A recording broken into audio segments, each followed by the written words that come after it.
Hello everyone, welcome back to my channel. কেমন আছো সবাই? আশা করি ভালো আছো।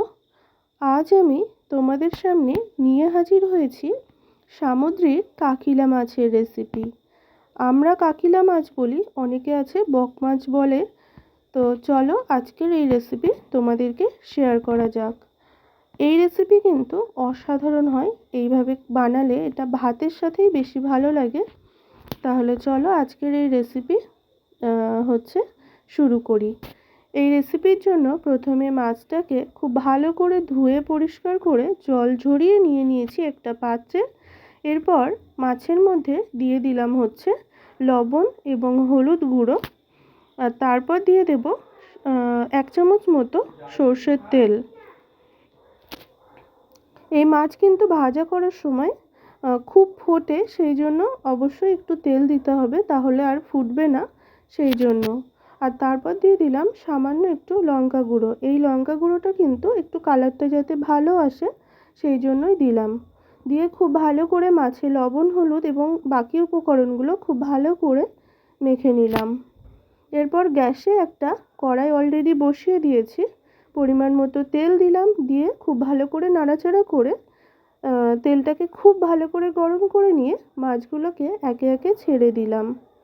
মাছগুলো ভাজা হচ্ছে, এক পাশ ভাজা হয়ে গেছে, তো অপর পাশকেও একইভাবে একটু লাল লাল করে ভেজে নিচ্ছি।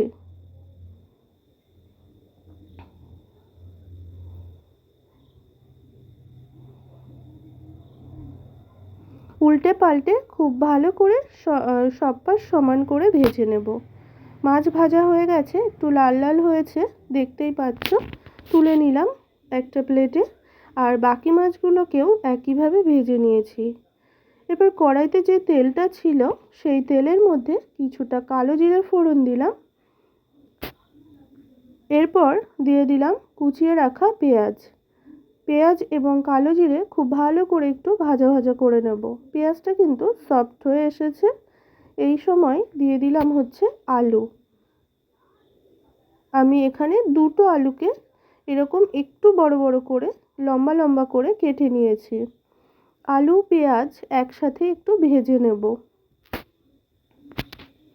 এরপর দিয়ে দিলাম স্বাদ মতো লবণ। লবণটা দিয়েও খুব ভালো করে নাড়াচাড়া করে ভেজে নেব। তারপর দিয়ে দিলাম হলুদ গুঁড়ো। তবে যেহেতু হলুদ গুঁড়ো দিয়েছি, তাই গ্যাসের ফ্লেমটা কিন্তু হাইতে না, মিডিয়ামে রেখেই আমি ভাজাটা করে নেব। এরপর দিয়ে দিচ্ছি কাঁচা লঙ্কা। যে কোনো সামুদ্রিক মাছ কাঁচা লঙ্কা দিয়ে করলে কিন্তু বেশি রান্নার টেস্টটা ভালো হয়, তাই দিয়ে দিলাম দুটো কাঁচা লঙ্কা মাঝখান থেকে ভেঙে। এরপর দিয়ে দিলাম সামান্য একটু লঙ্কা গুঁড়ো, এতে তরকারির কালারটা কিন্তু খুব সুন্দর আসবে, সেই জন্য খুব ভালো করে নাড়াচাড়া করে নিচ্ছি। এরপর দিয়ে দিলাম পরিমাণ মতো জল দিয়ে আমি ফুটতে দিলাম। 3 থেকে 4 মিনিট খুব ভালো করে ফুটিয়ে নিয়েছি। এরপর একটা আলুকে দেখিয়ে দিলাম যে কতটা সিদ্ধ হয়েছে। তারপর আবারও 4টে চেরা কাঁচা লঙ্কা উপর থেকে দিয়ে দিলাম মাছগুলোকে।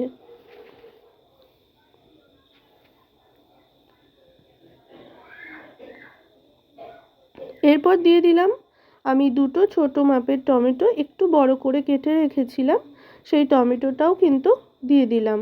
দিয়ে একটু নাড়াচাড়া করে নিয়ে হাই ফ্লেমে 2 থেকে 3 মিনিট খুব ভালো করে ফুটিয়ে নিয়েছি। 2 থেকে 3 মিনিট পর ফুটিয়ে নেওয়ার পর আমি দিয়ে দিলাম সর্ষের তেল।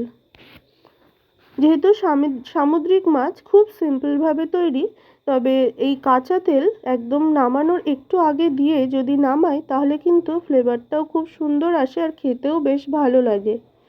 তাই জন্য আমি উপর থেকে ওই 1 চামচ মতো সর্ষের তেল দিয়ে দিলাম।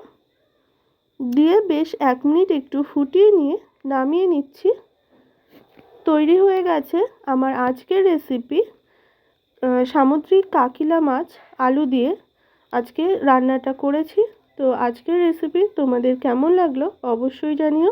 ভালো লাগলে একটা লাইক, কমেন্ট, শেয়ার, আর আমার চ্যানেলে নতুন বন্ধু হলে অবশ্যই চ্যানেলটা সাবস্ক্রাইব করে দিও। সবাই ভালো থাকবে। অনেক অনেক ধন্যবাদ সবাইকে।